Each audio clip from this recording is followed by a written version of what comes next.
Welcome aboard. So I'm not at the yacht this weekend. It's Saturday, June 6th, 2020. It would have been I really wanted to go out to the boat this weekend. It was just a horrible weather window. We have that tropical storm going north in the Gulf of Mexico, just pouring a bunch of rain. It's rained nonstop today and tomorrow. But the topic of today's video is the cost of boat ownership and the very need to have a maintenance log and a boat log. Basically everything of your boat. And as you can see here, I'm going to go over this first of what's in here, and then I'll go over the cost of boat ownership and what I had to pay over the past year of boat ownership. So this has everything, my maintenance logs, the surveys. I'll go over some sections of it real quick. Invoices and receipts. Now, I'm a month behind actually putting my last invoices in here, but that's how thick it is, and that's the past year. So that's the cost of boat ownership. We'll go over that. We'll go over the fixed costs and variable costs of owning a boat. I have a registration section, so all the registration stuff, for the boat, I have that. I've been at a couple different marinas on both coasts of Florida. So I've kept most of my leases. I will throw a couple of them out that, from last year. I have licenses. I'm a certified Boat US Foundation graduate. That's just your basic little, how-to guide on being a boater. I have my survey in here last year, and this is very important. Make sure you actually get a survey when you get a boat, and also make sure you keep it. I have a law enforcement tab. So I'm not going to go over, actually I'll briefly go over this story. I am in the system now, law enforcement system. I was stopped, Anclote Island off of Tarpon Springs. I had a beer in my hand, and I had my dog on a leash because we're anchored out in front of the island. You could actually legally be in the water with a beer in your hand. But I was 5 feet on the beach with a beer in my hand as the sheriff's guy came by. It was FWC or sheriff's? I think it was a sheriff's boat. So if it's a state park and there's no alcohol, he was cool with me, just gave me a warning. That's a different story, and there's going to be a lot of stories I'm going to tell, and that's just one of them. But I'm going to keep this to, the topic of discussion today. Electronics on my boat, just some of the things. If I have, Wi-Fi stuff and passwords, I have a little electronic section, so I keep that. My naughty boy, outboard registration, title information, I have that in here. And I have a section, and this is a very important section for your boat maintenance, is specs, your specs. So I listed it as Carver specs. So all the serial numbers of the boat, transmission, generator, part numbers of all the spare parts that I get on a regular basis. I keep it in this little section, so I know I can quickly just reference this section, write down the part number, search it in the computer, order the part, and get it. And also took I took a drawing of the back deck, because when I got the guy to do the graphics, I had to actually list out exactly what the back of my boat looked like, so, and the dimensions of it. So let's go over basic cost of boat ownership. And the other day when I said, is it break out another 1,000 or is it break out another 10,000? So before I get into the specific numbers here, first you got to see how much you're going to spend on your boat. The boat I have is a 1998 Carver Mariner 350. It's a 37-foot boat, total length overall, and you probably are going to spend, if you buy the boat, between $60,000 and $120,000 on a Carver Mariner 350, depending on what year, what condition it's in, and whatnot. I was on the lower end of that spectrum because the previous owner, and this is where you got to find the deals. You have to do a survey on it, but if you know about all the maintenance in your boat, or you owned a couple boats, find the previous owner who knew nothing about boating, bought his first boat, and jerry-rigged everything in the boat. My boat was jerry-rigged up the wahoo, and I saw that. I knew it. The guy was an attorney that I bought it from, and he knew nothing about how to do proper maintenance. He didn't do any of the work himself. He just took it to the yacht services, and they worked on it. So I was able to bring him down, and he wanted a ridiculous amount of money for not doing any of the maintenance. He when something broke, he went to go fix it. So no preventive maintenance at all.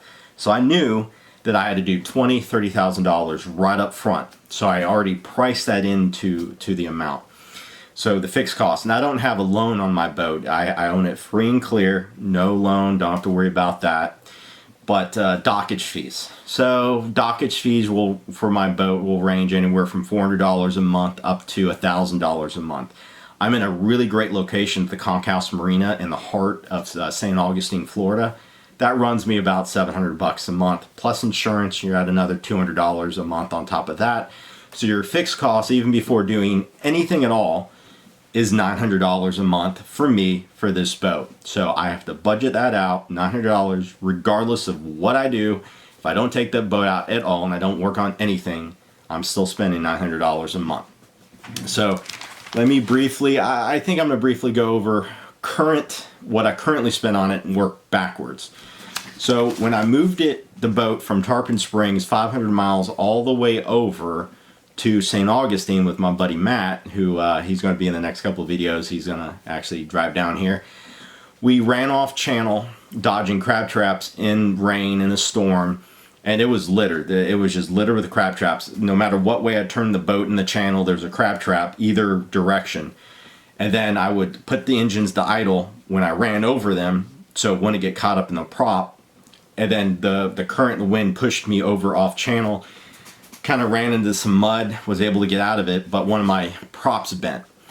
That cost $900 to actually fix. I had a diver dive it to clean the bottom, and he found the bent blade on the prop. But he put the prop speed, the gold prop speed on the props, and that was awesome. And so I have great props on there now. So unexpected costs, that's going to happen. So in that example, let's break out another $1,000. But on a big boat like this, expect to break out another $1,000 for every haul out. So if you do any damage or you need to get your bottom cleaned, the bottom painted, that's gonna cost $1,800. Do that every 3 years, the bottom paint on it. So let me just skip through a few of these and see, and I'm gonna pinpoint exactly the main items. So I installed the Hawkeye depth finder. That was $117. Not bad at all. On my, I got some dripper guards for my AC vents that come out of the boat. That's $40. Not bad at all. So I don't, the rust, the seawater doesn't drip on my boat. So it's just little cups, just a little cup, and the water goes out of the boat and goes down, so it doesn't drip on the side. All right. Oh, just a little cap for your gas tank when you fill up, $42. Just a little gas cap. I was filling up gas in my boat, and then the little string attached to it, that little thing, it just fell off and it went down. And it was cold. It was 60-something degrees in the water. I could have dove down and found it, but there's oyster beds right at that edge. I don't want to get cut up. I spent the $42. All right. So here's one from Pittman Yacht Services. Now we're going back to before the trip to St. Augustine. So I was in Tarpon Springs on the west side of Florida. I had it hauled out, and I had new trim tabs installed.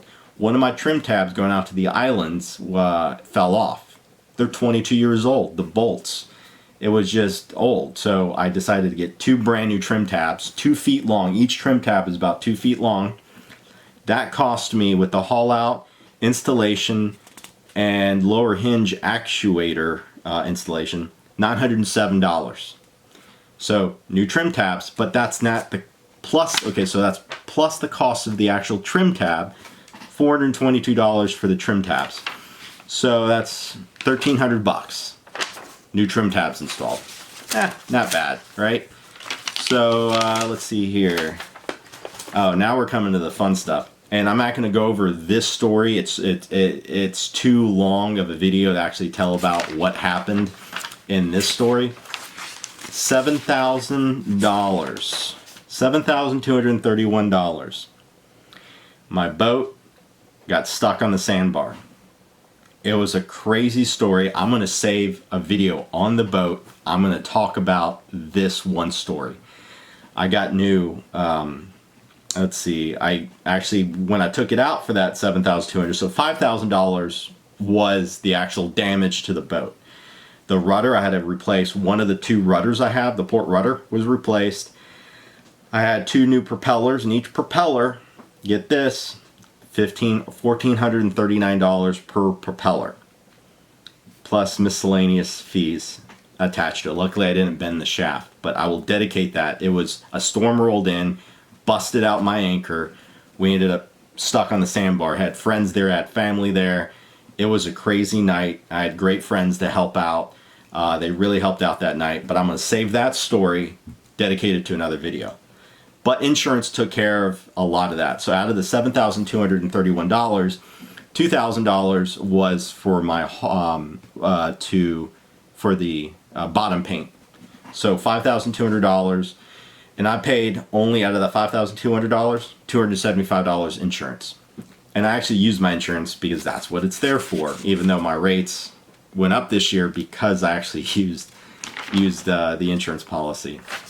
All right, so let's go from there. Let's see here.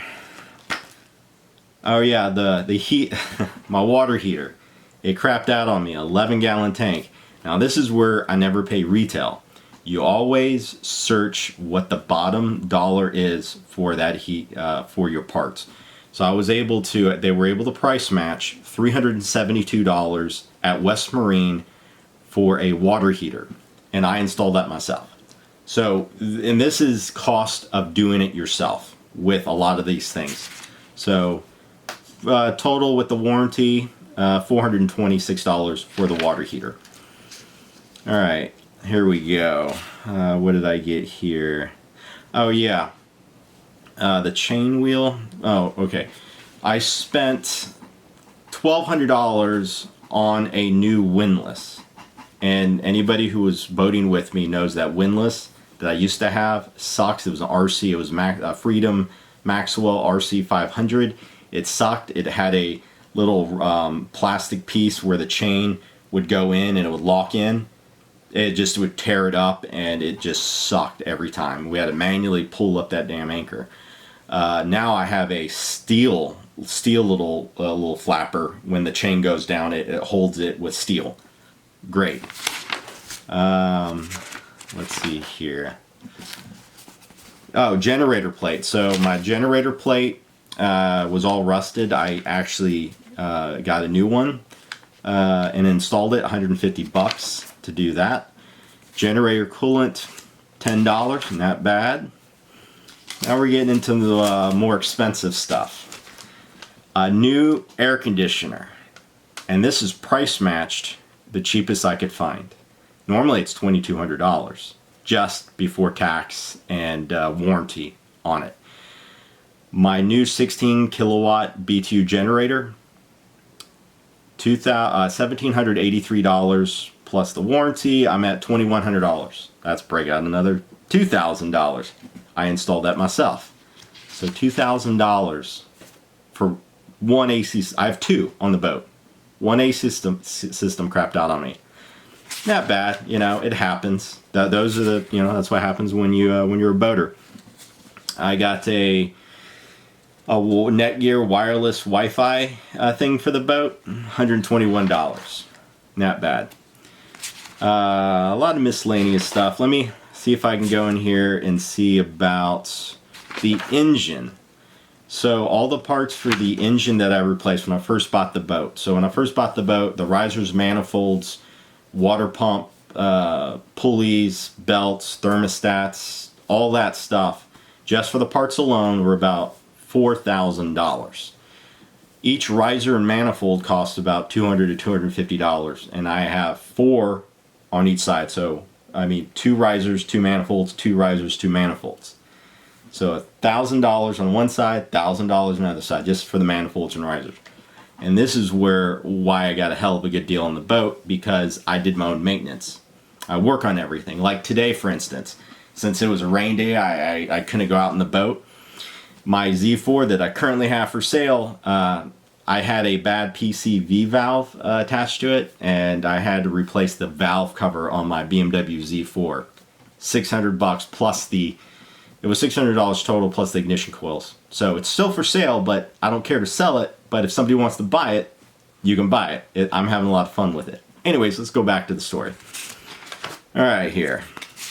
Yeah, and the engines that are currently on my boat that I showed you last video, well, those engines weren't original to the boat. The first owner in 2003 decided to upgrade whatever engines he had to the awesome big boy, big block engines. So, yeah, I'll just leave you with those basic things. So, as you can see, there are a lot of variable costs to the boat. For instance, you know, things breaking, you run aground, you hit things, whatever. You're going to run into a lot of stuff. And I've kept all the previous owner's maintenance that I could find. It's in here as well. So, I don't have any quote of the day today, but my Tony's Pearls of Wisdom is to keep a logbook.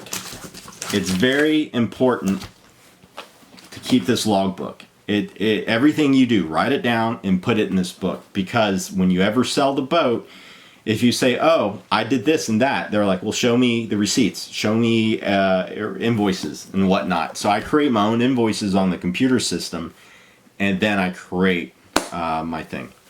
So I'm going to leave you with that. I might go smoke some hookah, drink some beers, or maybe a Coca-Cola. I don't know. I only have 2 beers left, so I might save those. I'm going to be hopefully at the boat tomorrow, so I can maybe do another video tomorrow. I'm supposed to show the boat tomorrow to a couple people that want to hang out. And I should be partying at the Carver Mariner tonight, but I'm not. So if you guys like these videos, I know I'm just at my house, I'm at the boat, it's not exciting, you know, I don't have cool background going. But if you like these videos, hit the like and subscribe button and help support the channel. So see you guys tomorrow.